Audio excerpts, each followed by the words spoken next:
Effective probing and listening skills by breaking barriers training.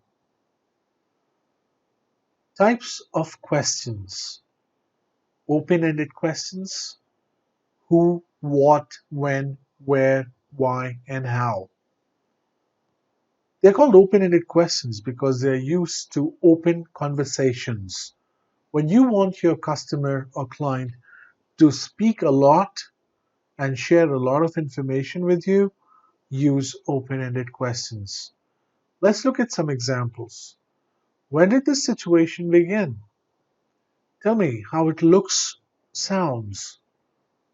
What difficulties did you run into when you tried to do this? You mentioned XYZ. Could you tell me a little bit more about that, please? Just to make sure that I fully understand the problem, could you give me an example of what you mean by close-ended questions? Why are they called close-ended questions? They're called close-ended questions because they tend to close conversations. So when you want to end a conversation, you're running out of time, or the other person is continuously talking and not stopping, you use close-ended questions. These questions usually have a yes or a no answer and can also be used for confirmation. Has this happened before? Yes, no. Have you tried to fix this yourself before contacting us? If yes, what did you do? Now, this, as you can see, is a combination of a close-ended question or confirmation question plus an open-ended question. The third one is there a time frame that you'd like us to work within? Is this problem causing other problems? Yes, no. These are known as close-ended questions. Now let's move to mindful listening techniques. The first technique is called mirroring. Repeat the client's concern in his or her words. So if the client says, I've been calling you and this is the third call, I've called you twice before. So all you need to do is just repeat what the client said, saying, so you've called up 2 times earlier. This shows that you're listening. This shows that you're attentive. This shows that you have acknowledged what the client has just told you. Obviously, you don't stop there. You need to apologize to the client, which we will talk about in the next session. Now, paraphrasing is the next technique through which we can actually make the customer realize that we are listening to the customer.